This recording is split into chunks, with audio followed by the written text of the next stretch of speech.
하나님의 공동선 7번째 시간입니다. 나뭇가지가 부러진다고 해서 나무가 죽는 건 아니죠. 그런데 뿌리가 상하면, 뿌리가 병이 들면 튼튼한 나무일지라도 우람한 나무일지라도 쓰러지고 맙니다. 무슨 이야기입니까? 보이는 가지보다 보이지 않는 뿌리가 그만큼 중요하다는 말씀입니다. 우리의 인생을 지키는 것은 화려하게 내 자신을 지켜주는 어떤 것이 아니라 보이지 않는 우리 내면의 힘, 보이지 않는 하나님의 힘이 우리 인생의 뿌리라는 것을 오늘 또 하나님의 은혜 가운데 마음속 깊이 새기실 수 있기를 축원합니다. 마태복음 12장 20절 말씀, 상한 갈대를 꺾지 아니하시고 꺼져가는 심지불을 끄지 아니하시는데 심판하여 이길 때까지 하신다는 이 말씀. 이 갈대는 상처가 있는 갈대입니다. 모르긴 몰라도 가지가 여럿 부러지기도 했을 겁니다. 그런데 결과는 어떻게 됐습니까? 상처가 많고 가지도 부러진 이 상한 갈대가 쭉 보니까 꺾어지지 않고 건재했습니다. 왜 그렇죠? 가지는 상했고 또 상처난 여러 가지 가지가 있었지만 그 뿌리가 상하지 않았기 때문입니다. 이사야 11장 1절 말씀도 동일한 말씀입니다. 이새의 가지에서, 이새의 그루터기에서 한 싹이 나며 그 뿌리에서 한 가지가 나서 결실할 것이라고 말씀하고 계십니다. 다윗 왕조라는 나무 기둥은 잘려나갔지만 그럼에도 불구하고 무엇이 남아 있습니까? 그루터기와 뿌리는 건재합니다. 유다의 희망은 바로 거기서부터 시작됩니다. 뿌리, 그루터기. 다 사라져도 사라지지 않는 것이 있습니다. 예수님은 상한 갈대와 같은 인생들을 만나주셨고 만나실 때마다 그들의 무엇을 존중해 주셨습니까? 그들의 뿌리. 상처 많은 인생이지만 실패한 인생들이지만 그럼에도 불구하고 그들의 존엄만큼은 존중해 주셨습니다. 삭개오를 비롯해서 38년 동안 질병으로 고생했던 베데스다 목가의 그 병든 사람에게도 우리 예수님은 뭐라고 말씀하셨습니까? 네가 낫고자 하느냐? 병자는 자신이 나을 수 있는 인생이란 걸 잊어버렸어요. 늘 누가 내 대신 저 강물의 연못에 저를 인도해 주지 않습니다. 무엇 때문에 저는 고생하고 있고 무엇 때문에 제 인생은 고단합니다 라고 말했던 그 병자에게 예수님은 뭐라고 말씀하셨습니까? 네가 낫고자 하느냐? 네 나을 수 있어 라고 말씀하신 것입니다. 예수님은 비참한 인생들을 만나실 때마다 그들의 존엄을 발견하셨고 존중해 주심으로 그들의 인생이 회복될 수 있도록 인도해 주셨습니다. 계시록 3장 20절 말씀을 보면 예수님께서 문 밖에서 문을 놓고 하신다고 하셨습니다. 그냥 문을 열고 들어오신 게 아니고 놓고 하십니다. 안에 있는 사람이 문을 열 때까지 기다려 주십니다. 지금 예수님은 문 안에 들어가서 그와 함께 식사하고 구원의 잔치를 펼치실 준비를 가지고 그 집 문 앞에 도착하신 것인데 급하고 소중한 일을 앞에 두고 예수님께서 한 가지 꼭 잊지 않고 행동하시는 행동이 있습니다. 그것은 놓고 하는 것입니다. 일방적으로 구원을 펼치시는 게 아니고 문을 열 때까지 기다려주시는 예수님. 인간의 존엄을 존중해 주시는 모습을 볼 수 있습니다. 또한 로마서 5장 8절에 보게 되면 우리가 아직 죄인 되었을 때에 그리스도께서 우리를 위하여 죽으심으로 하나님께서 우리에 대한 자기의 사랑을 확증하셨다고 하셨습니다. 죄인 되었을 때라는 이 대목입니다. 아직 준비가 되지 않았을 때 내 스스로 하나님 앞에 나아가지 못할 때 누가 먼저 손을 내밀어 주신 겁니까? 우리 주님이 먼저 손을 내밀어 주신 것입니다. 이것이 바로 기독교입니다. 키에릭 케고라는 그 철학자가 죽음에 이르는 병에 대해서 이야기했습니다. 죽음에 이르는 병은 암이 아닙니다. 죽음에 이르는 병은 뭘까요? 절망입니다. 왜 우리들이 절망할까요? 낙심한 일이 생기고 어떤 큰 충격적인 일이 우리 삶에 느닷없이 들이닥칠 수 있습니다. 그럼에도 불구하고 우리의 삶에 일어난 그 일과 우리 존재는 같을까요? 다른 것일까요? 문제는 문제고 내 존재는 내 존재인 것입니다. 사업에 실패할 수 있어요. 그러나 그 실패가 내 존재의 가치를 결정짓지 않도록 하실 수 있기를 바랍니다. 실패하고 무너져도 갈대가 상하고 부러질지라도 우리 인간의 존엄은 훼손되지 않습니다. 우리의 뿌리는 건재합니다. 그루터기는 남아 있습니다. 그래서 우리는 이렇게 하나님의 메시지를 정리해 볼 수 있습니다. 인간은 존엄한 존재다. 따라서 하십시다. 인간은 존엄한 존재다. 두 번째로, 그래서요, 인간의 존엄은 어떻게 되어야 합니까? 존중되어야 합니다. 언제 인간의 존엄은 존중되어야 될까요? 사업이 잘 될 때? 내가 하는 일마다 열매가 주렁주렁 맺힐 때입니까? 외양간에 송아지가 없고 감람나무에 소출이 없을 때도 나는 여호와로 인하여 즐거워할 수 있는 줄로 믿습니다. 이것이 바로 하나님의 명령입니다. 아침마다 때때로 거울을 볼 때마다 우리가 화장을 하듯이, 메이크업을 하듯이 우리 인생을 향해서 우리 스스로가 설교해야 됩니다. 너는 정교한 자야. 너는 존엄한 존재야. 이건 하나님의 명령이야. 그렇게 하실 수 있기를 바랍니다. 시편 81편 10절에 보게 되면 내 입을 크게 열라 내가 채우리라는 말씀이 있습니다. 여러분, 하나님의 말씀이 선포될 때마다 마음을 활짝 여실 수 있기를 축원합니다. 말씀을 듣는 시간은 그 하나님의 말씀을 통해서 하나님의 임재가 우리의 삶에 방문하는 시간입니다. 그런데요, 하나님의 은혜가 우리의 삶에 방문하는 걸로 끝나면 안 돼요. 그 하나님의 은혜가 우리의 삶에 거주할 수 있도록 하실 수 있는 저와 여러분 되시기를 바랍니다. 방문하는 것이 거주하는 것으로 바꾸려면 노력해야 됩니다. 들은 말씀, 깨달은 말씀을요, 그냥 지나치면 안 돼요.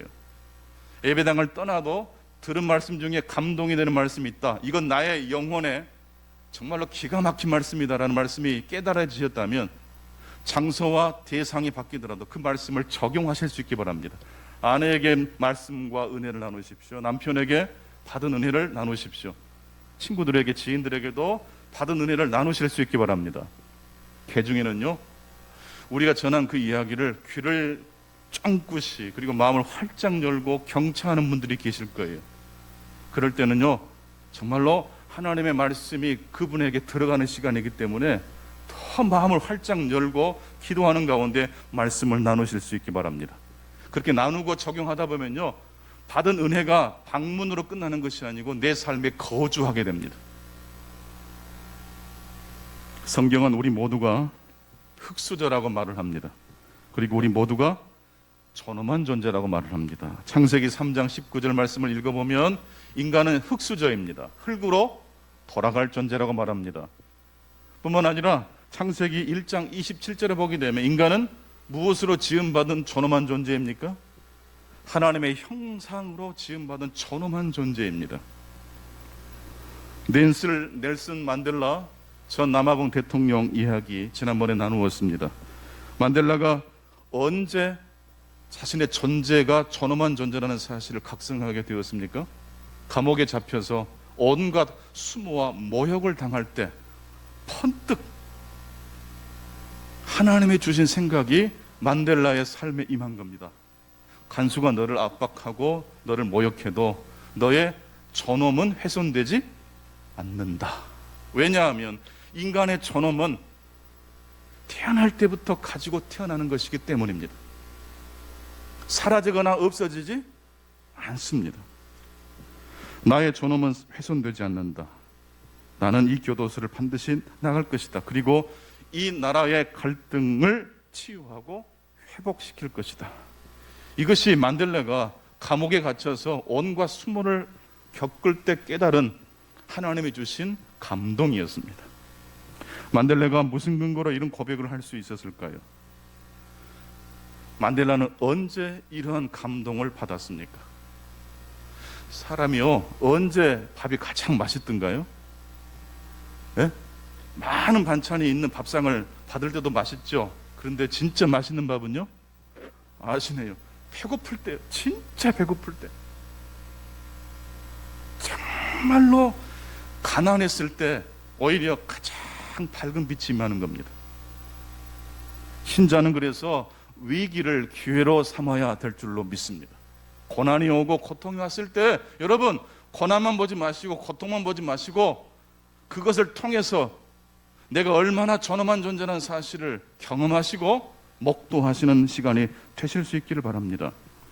만델라는 자신의 존엄을 발견했을 뿐만 아니라 흑인들을 공격하고 고문시키는 백인들의 삶에도 무엇이 있다는 것을 발견한 것입니까? 하나님의 존엄이 있다는 것을 발견했습니다. 무장투쟁으로 남아공을 정복하자, 이게 만델라의 첫 번째 생각이었지만 감옥에 갇히면서 온갖 모욕을 당하면서 그가 발견한 것은 자신의 존엄이었습니다. 그리고 자신을 고문하는 그 교도관의 존엄을 보았어요. 만델라는 인간의 존엄이 모든 인간에게 적용되는 하나님의 진리라는 것을 인정하게 되었고, 바로 그 순간 만델라의 눈에 하나님의 평화가 보였습니다. 모든 인간은 존엄한 존재입니다. 흑인도 백인도 존엄한 존재입니다. 이 진리가 만델라를 변화시켰고 남아프리카 공화국을 변화시킬 수 있었습니다. 성도 여러분, 예수님을 만날 때 우리의 문제가 해결될 줄로 믿습니다. 마찬가지로 그 예수님께서 가장 소중히 생각하시고 선포하셨던 그 메시지대로 우리들이 살면 우리의 문제가 아무리 복잡해도 풀어질 줄로 믿습니다. 예수님께서 어떻게 문제를 푸셨습니까? 모든 존재는, 심지어 죄인일지라도 무엇이 있어요? 인간의 존엄이 있어요. 삭개오의 아내도 매국노라고 사람들이 손가락질을 당했던 이 삭개오의 삶에도 존엄이 있었어요. 삭개오는 그것을 발견하지 못했었고 사람들은 더더욱 삭개오의 존엄을 발견하지 못했지만 누구는? 예수님은 그 존엄을 발견하셨고 존중해 주셨습니다. 마태복음 7장 12절 말씀입니다. 그러므로 무엇이든지 남에게 대접을 받고자 하는 대로 너희도 남을 대접하라. 이것이 율법이고 선지자니라. 여러분, 무슨 대접을 받을 때 가장 행복하십니까? 내가 좀 부족하지만 나의 존엄을 발견해주고 존중히 여겨주는 사람을 만날 때 이보다 더 아름다운 대접은 없습니다. 그래서 아프리카 속담에는요, 인간은 다른 사람을 통해서 비로소 인간이 된다는 속담이 있어요. 자신의 존엄을 스스로 발견하는 것에는 한계가 있어요. 나를 존엄을 하게 대우해주는 어떤 존재를 만나면 우리가 비로소 사람이 돼요. 차준희 교수는 그런 말을 했습니다. 평화는 적대자가 사라져야 오는 것이 아니라 적대감이 사라질 때 찾아오는 것이 평화다. 문제를 없애버리면 평화로운 시대가 올 것 같죠. 그 문제가 사라지면 영원히 행복하든가요? 또 다른 문제가 들어옵니다. 갈등을 없애버리면 평화의 나라가 임하는 게 아니에요. 갈등을 바라보는 우리의 시선이 바뀌어야 돼요. 적대자를 없애버리면 평화가 오는 게 아니에요. 적대감을 없앨 때 비로소 부부간에도 나라와 나라 사이에도 평화가 임할 줄로 믿습니다. 오늘의 구약의 말씀은 이사야 11장 10절입니다. 우리 함께 같이 읽어보겠습니다. 시작. 그날에 이새의 뿌리에서 한 싹이 나서 만민의 기치로 설 것이요 열방이 그에게로 돌아오리니 그가 거한 곳이 영화로우리라. 이새의 줄기라는 말과 역시 동일한 말이죠. 이새의 뿌리에서 한 싹이 나서 단순히 유다를 축복할 뿐만 아니라 만민의 기치로 산다. 그래서 기치라는 것은 깃발입니다. 깃발이 섰다라는 것은 하나님의 나라가 임했다는 의미입니다. 그 깃발을, 상징을 바라보고 흩어졌던, 열국에 흩어졌던 모든 사람들이 모여들게 된다는 환상과 비전을 이사야 선지자가 예언하고 있습니다. 그런데 말입니다, 여기서 중요한 것은 그 깃발이 어디에 꽂혀요? 이새의 뿌리예요. 이새의 뿌리. 거기서부터 시작되는 나라예요. 이새의 뿌리, 즉 다윗의 아버지 이새입니다. 다윗의 고향은 예루살렘이 아니고 베들레헴입니다. 예루살렘과 베들레헴은 굉장히 거리 차이가 있습니다. 거리만 차이가 있는 게 아니라 수준의 차이도 있습니다. 예루살렘은 이스라엘의 중심이라면 베들레헴은 변방 중에 병방입니다. 벽천 중에 벽천입니다. 하나님의 나라는, 다시 시작되는 하나님의 나라는 볼품없고 초라한 비천한 이새의 고향 베들레헴에서부터 시작됩니다. 왜 우리들이 크리스마스 성탄절을 기다리고 맞이할 때마다 가슴이 설레입니까? 예수님이 어디에서 태어나셨기 때문일까요? 베들레헴 말구유입니다. 가장 밑바닥입니다. 내수열 많은 것이 못 되는 그곳, 오히려 감추고 싶은 이야기가 있는 그 베들레헴에서부터 하나님의 나라가 다시 시작되고 있습니다. 우리들이 넘어지고 부서졌을 때 어디에서 우리의 존엄을, 우리의 뿌리를 발견할 수 있어야 됩니까? 베들레헴이 되실 수 있기를 바랍니다. 이새의 뿌리 베들레헴, 중심이 아닌 변방, 보이는 화려한 것이 아닌, 보이지 않지만 내 중심을 지켜주시는 하나님의 손길을 바라보시는 저와 여러분 되시기를 축원합니다. 창세기에 등장하는 3대 족장들의 아내, 한결같이 무엇으로 고통을 받았던 여인들이었습니까? 불임의 고통으로 고통을 겪었습니다. 아브라함의 아내 사라, 이삭의 아내 리브가, 야곱의 아내 라헬 역시 다 항상 무엇 때문에 기도 제목이었습니까? 불임 때문에. 그런데요, 바로 그 불임에서부터 아브라함과 이삭과 야곱의 이야기가 출발하는 것입니다. 언제나 그렇습니다. 그래서 우리 믿음의 사람들은요, 운명과 팔자가 아무리 드세도 그것을 하나님이 시작하실 수 있는 이새의 뿌리로, 베들레헴으로 삼으실 수 있기를 축원합니다. 우리 김구 선생처럼 관상학적으로도 보고 환경적으로도 보면 소망이 없어요. 거지상이에요. 그러나 하나님이 감동해 주시니까 클 것자 깨달을 짓자, 진짜 깨달은 큰 사람이 되지 않습니까? 환경도 중요하고 관상도 중요하지만 무엇이 가장 중요하다? 마음이 중요해요. 잠언 4장 23절, 무릇 지킬 만한 것보다 더욱 내 마음을 지키라. 생명의 근원이 이에서 남이니라. 마음 먹기에 달린 줄로 믿습니다. 우리가 어떻게 해서 우리의 마음을 정돈하고 추스립니까? 하나님의 계시의 말씀을 통해서 우리의 마음을 정돈해야 하는 것입니다.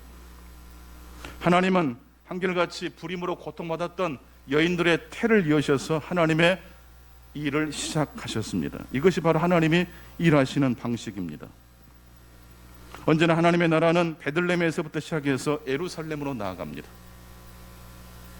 가장 미천한 자리, 미미한 자리에서부터 예루살렘을 향해 나아가는 발걸음을 오늘 이 아침 우리 모두가 함께 첫 출발의 걸음을 다시 내딛게 되시기를 축원합니다. 오늘 또 하나님은 우리의 불임의 태를 통해서 하나님의 위대한 일을 역사하실 수 있습니다. 재수 없는 일이라고 생각했던, 그 부끄러운 일이라고 생각했던 그 모든 것들 때문에 우리의 존엄의 뿌리는 훼손되지 않습니다. 혹시 누군가에게 불편한 마음을 끼쳤다면 사과하셔도 돼요. 사과한다고 해서 우리의 인격과 존엄이 무너지지 않아요. 자녀들에게 사랑한다는 말을 평생 하고 싶어도 부끄러워서 못하는 아버지들이 많잖아요. 문자 한번 보내세요.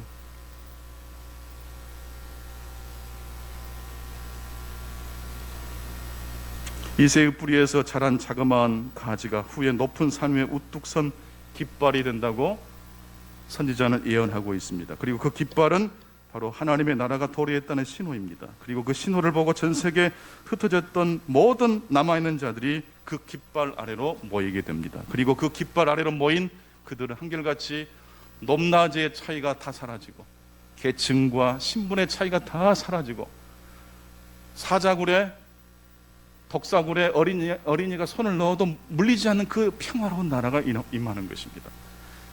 나의 반대자를 없앨 때 평화의 나라가 임하는 게 아니고 내 속에 있는 적대감이 사라지니까 어린 양과 사자가 함께 어우러지게 됩니다. 독사굴에 어린이가 손을 넣어도 물리지 않습니다. 그런데 그와 같이 아름다운 그 하나님의 나라가 이미 예수 그리스도를 통하여 우리 삶에 임한 줄로 믿습니다. 그것이 바로 오늘 대림절 첫 번째 주일을 맞이하는 우리에게 주신 하나님의 메시지입니다. 물은 99도가 돼도 끓지 않습니다. 그렇죠? 100도가 돼야지 끓습니다. 99도가 돼도 뜨겁긴 해요. 그러나 100도가 돼야지만 끓습니다. 99도와 100도 사이에는 굉장히 큰 질적인 차이가 있습니다. 하나님의 나라는 어떻습니까?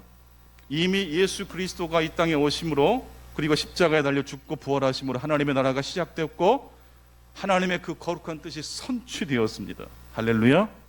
이미 하나님 나라가 시작됐습니다. 그러나 아직 완성은 다 되지 않았습니다. 그래서 우리 그리스도인들은요, 이미와 아직 사이에 살아갑니다. 99도와 100도 사이에는 질적인 차이가 있지만 우리 그리스도인들이 경험하는 하나님 나라의 이미와 아직 사이에는 어떤 일이 있을까요? 완성될 때까지, 하나님 나라가 완성될 때까지 우리는 기다리고 또 기다려야 될까요? 이미 우리가 기도할 때, 하나님 말씀을 듣고 우리가 엎드릴 때에 하나님의 감동이 오늘 우리의 삶에도 뜨겁게 역사될 줄로 믿습니다. 사라와 리브가와 라헬이 경험했던 하나님을 오늘 우리들이 만날 수가 있습니다.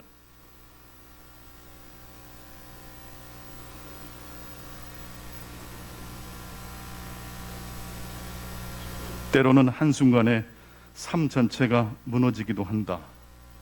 내가 그랬다. 이 박은봉이라는 이 작가가 최근에 치유일기라는 책을 쓰셨는데 제가 지난 주간에 이 책을 읽으면서 굉장히 큰 감동을 받았습니다. 이 책을 혹시 마음이 아프시거나 우울증으로 고통 가운데 계신 분이 계시다면 이 책을 정말 추천하고 싶어요. 이 책의 첫 번째 문장은 이렇게 시작합니다. 때로는 한순간에 삶 전체가 무너지기도 한다. 내가 그랬다. 50 한평생을 정리하고 거둘 나이, 나는 그 나이에 모든 것을 잃었다. 철저히 박살났다. 2011년 7월 2일자 일기 내용입니다. 이제 고생을 다 마치고 안정된 직장에서 이제 좀 어깨 좀 피고 여유로운 삶을 살려고 했는데 나이 50에 우울증이 덮친 거예요. 불안증이 덮친 거예요. 먹을 수도 없고 찰 수도 없고 버스를 타는 것도 너무 어렵고 삶이 와장창 한순간에 무너졌어요. 이분은 역사를 공부하신 분이고 한국사 편지라는 책 글 시리즈를 쓰셔가지고 무려 400만 부 베스트셀러 작가입니다. 근데 이분의 그 스토리를 보니까 싱글맘으로 굉장히 어려운 가운데 사셨더라고요. 20대에 싱글맘이 돼가지고 아이를 키우면서 직장 생활을 올인할 수 없으니까 원고를 써서 겨우겨우 입에 풀칠을 하면서 책을 썼는데 그것이 대박이 나가지고 월세집에서 전셋집으로, 전셋집에서 아파트로 이사를 하게 되었고 이제 좀 편히 쉴 수 있는 나이 50이 됐는데 그때 덜컥 우울증이 찾아온 거예요. 아무것도 할 수 없었어요. 약물 치료도 받고 상담 치료도 받았지만 그 시간이 얼마나 고통스러운지 몰라요. 장장 자그만치 9년이라는 세월 동안 우울증과 고통스러운 시간을 보냈다고 합니다. 그리고 마침내 그 자신의 그 치유 일기를 모티브로 해서 책을 한 권 쓰심으로 다시 작가로 다시 그 잘린 그루트에서 싹이 나는 것처럼 다시 시작할 수 있는 그 기회를 얻게 되었고 그것을 책으로 묶어낸 걸 제가 읽어보았습니다. 어느 날 이런 또 일기가 있었습니다. 잃어버렸다. 길을 잃어버렸다. 왜 여기 나와 있는지, 처음 시작을 잃어버렸다. 여기서 뭘 할 수 있는 건지, 뭘 해야 하는지 모르고 그저 멍하니 앉아있다. 이러면 안 되는데 하면서 아무것도 할 수 없었다. 어디서부터 길을 잃어버렸는지, 어디서부터 시작을 해야 되는지 머리가 텅 비어버린 겁니다. 수천 권의 책을 읽고 수백 권의 책을 쓴 사람이지만 그 지식이 자신을 지켜주지 못한다는 걸 알았어요.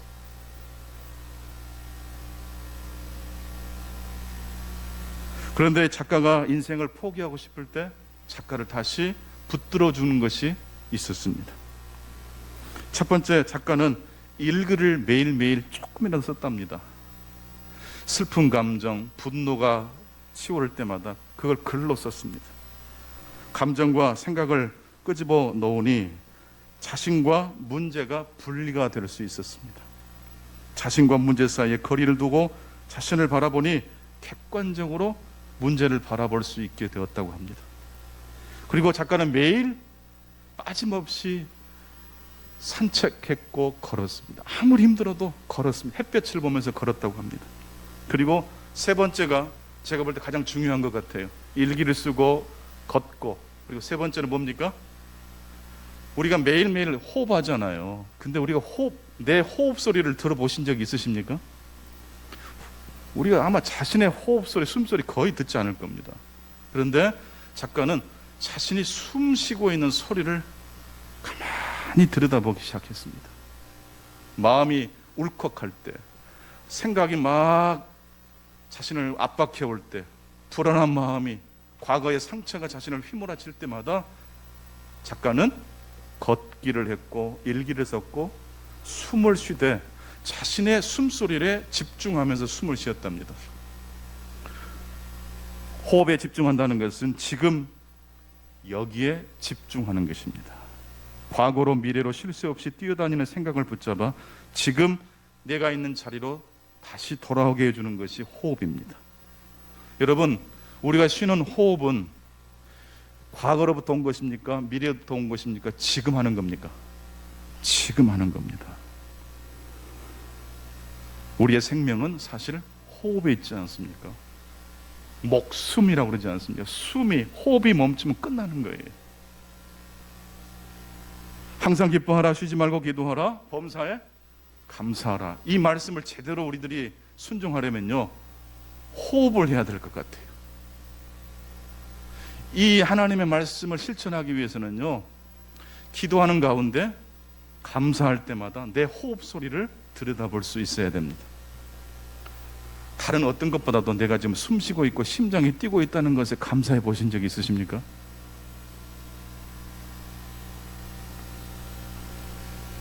지금 이 순간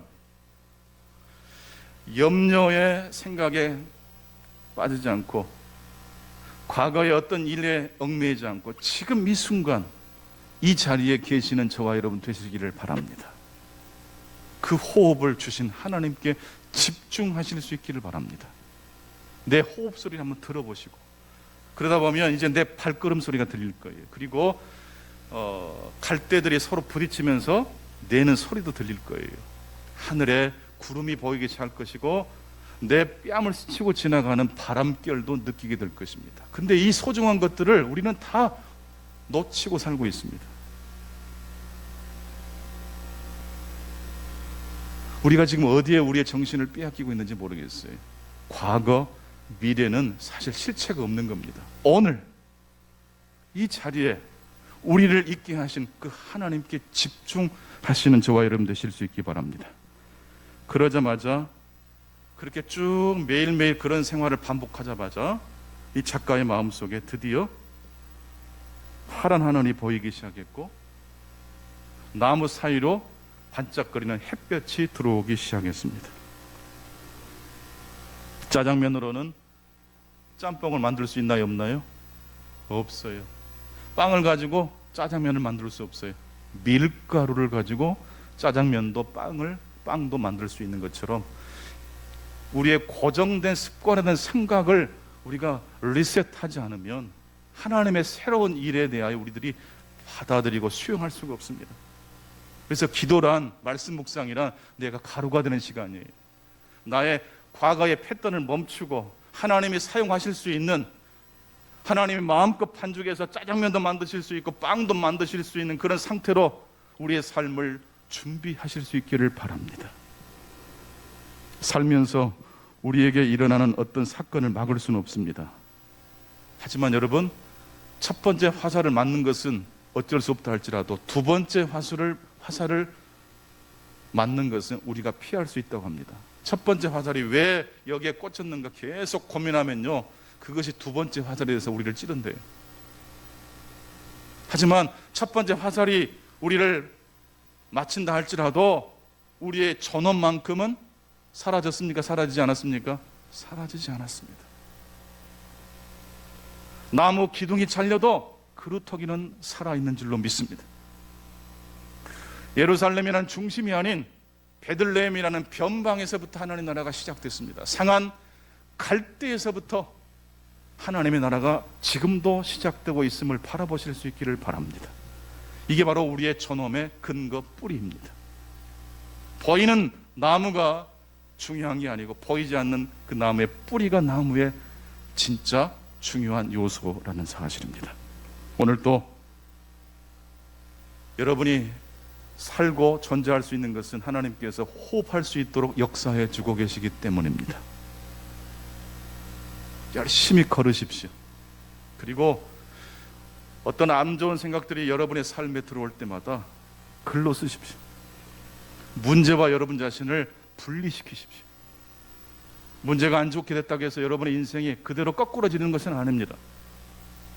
오히려 하나님은 약한 자의 무너진 삶의 자리에서 위대한 하나님의 나라를 시작하실 수 있는 분입니다. 그 기적의 하나님 오늘 또 만나시는 저와 여러분 되시기를 축원합니다. 기도하겠습니다. 하나님 아버지 감사합니다. 우리의 존엄의 뿌리가 하나님이 심을 오늘 또 말씀을 통해서 되새겨 보았습니다. 구체적으로 하나님의 나라는 예루살렘이 아닌 변방 베들레헴에서부터 시작된 나라였고 사라와 리브가와 라헬의 불임의 태에서부터 하나님 나라가 시작되는 첫 출발 지점이었습니다. 우울증이 한꺼번에 다가와 9년 동안 아무런 일을 할 수 없었던 한 작가의 삶을 다시 회복시킨 것은 호흡하는 것이었고 걷는 것이었고 단순하게 자신의 삶을 일기에 쓰는 것이었습니다.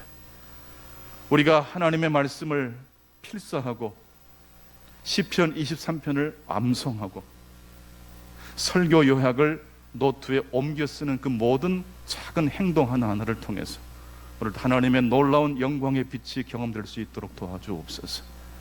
우리 모두가 하나님의 형상대로 지음받은 존엄한 존재임을 우리가 만날 때마다 만나는 사람에게 그 하나님의 존엄을 존중해 줄 수 있게 하셔서 서로가 서로를 통해서 하나님의 아름다운 사람으로 다 빚어져 나갈 수 있도록 도와주옵소서. 예수 그리스도 이름으로 축복하며 기도하옵나이다. 아멘.